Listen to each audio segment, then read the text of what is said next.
Hey, what's going on, guys? It's your boy Tillman with another Tillman's Take. Now, I want to talk about a video that comes to us out of San Diego, and this actually just recently happened. You have officers that are actually arresting a guy for being under the influence of drugs, and they transport him back to the police station to be booked. Now, once he's back at the police station sitting in the car, something actually occurs next. Let's see what happens.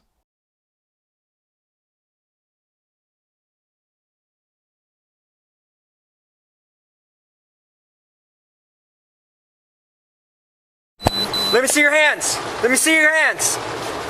Let me see your hands. Hands. Let me see your hands right now. Let me see your hands. Let me see your hands. Let me see your hands right now. Let me see your hands. Bro. See, he has your. He's got a gun. He's got a gun. Watch your crossfire. Nobody wants to shoot you, bro. Let me see your hands. Let's back up. Let's back up.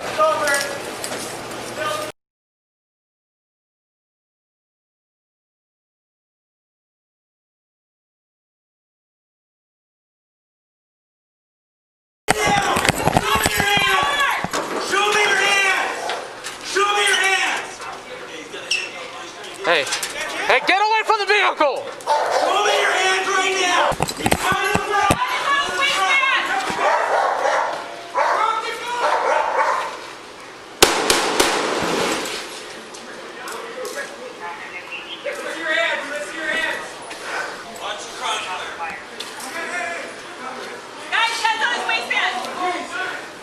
Don't reach for the gun!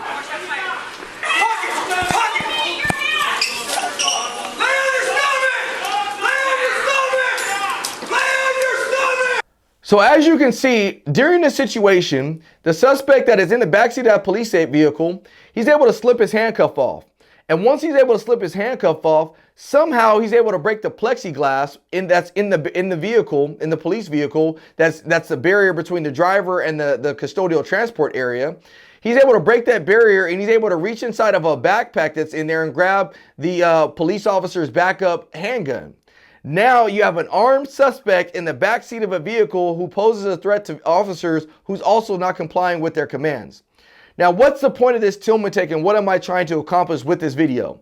Well, it's simple. I want you to understand that even though officers may put handcuffs on somebody, even though we may put them in the backseat of a police vehicle, it doesn't always mean that they're no longer a threat. I've heard time and time again, well, hey, officer, you got handcuffs on him, so he's no longer a threat.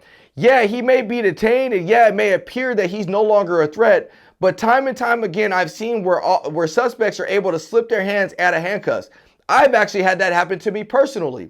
I had a female one time that was able to dislocate her thumbs and slide out of the handcuffs, and therefore we had to wrestle with her to get the cuffs back on her. I've also been able to see suspects slip out of their handcuffs and steal police vehicles and lead police officers on a chase with the police vehicle.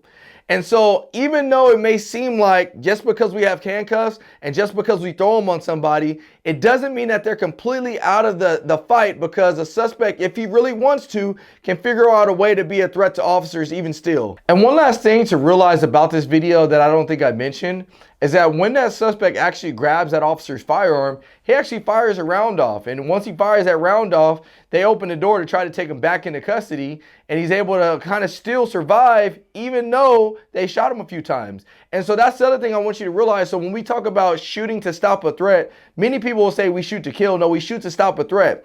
Suspect in this video appears he was shot a couple times, and he was still able to maneuver. I've shown you guys videos time and time again of guys that have held knives, that have been shot many times by officers, and they're able to do what they want to do or propose some type of threat towards the officers.